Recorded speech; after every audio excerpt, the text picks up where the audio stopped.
Welcome into another edition of Cheese and Packers. Chris Barrier could not join us today, but we are joined by Michael Cohen, our Packers insider, who is now with The Athletic instead of the Milwaukee Journal-Sentinel. So congrats on that. That's an exciting change to your life. But it is another season of change in Titletown. It smells like hope.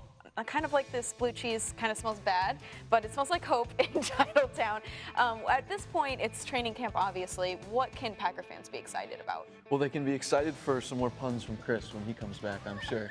But honestly, the thing that they have to be excited about, I think, is the mentality of this defense. When you look at defensive coordinator Mike Pettin and what he's brought, we're not going to see schematically the things that he's changed or the things that he's, advocating until they play a couple of games. But right now, it's all about mindset. When you look at these players, everyone is playing with a ton of intensity in practice. I feel like there's more aggression and more of an offense versus defense competitive factor as opposed to offense trying to accomplish what it wants to accomplish and defense doing the same. It actually feels like there's a little bit of mano-y-mano now, and that's definitely a change with Pettin. What was your biggest takeaway from the first padded practice yesterday? I think the biggest takeaway for me is that Kevin King looks like he's going to really be a player for them. Of course, he had off-season shoulder surgery to work on that labrum. It was the second time that he's had a procedure on that labrum. During the one-on-one drill, which is always really exciting, he had a couple chances to go against Davante Adams, who's fast becoming one of the best receivers in the league.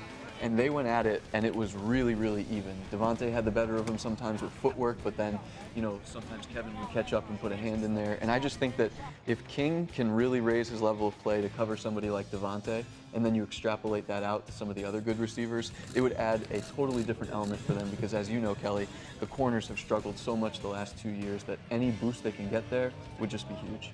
You mentioned a new element brought to the Packers. A new element brought over this offseason was Jimmy Graham, obviously the tight end coming in from Seattle. Rodgers has had a lot to say about him and vice versa with Jimmy Graham talking about Rodgers. But seeing them build this chemistry throughout the training camp and through the offseason, we said the same things this time last year, I feel like, about Martellus Bennett and that whole experiment. What's going to be different with Jimmy Graham? Well, I think the biggest thing is that he provides a little bit more athleticism than Martellus Bennett did. But I think with Graham, you get the leaping ability of an ex-Division I basketball player, that ability to box somebody out, body control, aerial comfortability. I think that in the red zone, he could give them something really new and really different. Going back to the cornerback group, you mentioned Kevin King has had a really strong camp so far, obviously only 3 days in, but Tramon Williams has also looked strong, and the two rookie cornerbacks, Jair Alexander and Josh Jackson, have gotten some kind of different looks in the nickel and various places.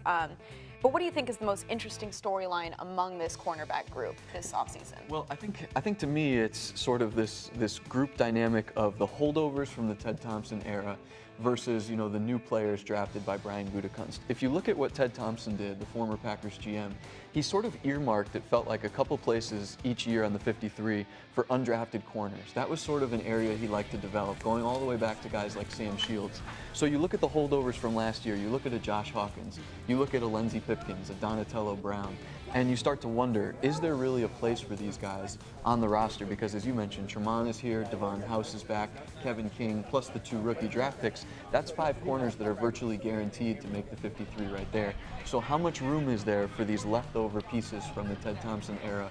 And if there is room, can they do enough to secure those places during the exhibition games? Definitely going to be a huge storyline going forward. Another huge storyline, Bryan Bulaga still rehabbing his torn ACL from last season. He's been rehabbing in practice so far. He seems like he has no reservations about the fact that he is going to be ready week 1. McCarthy said the same thing.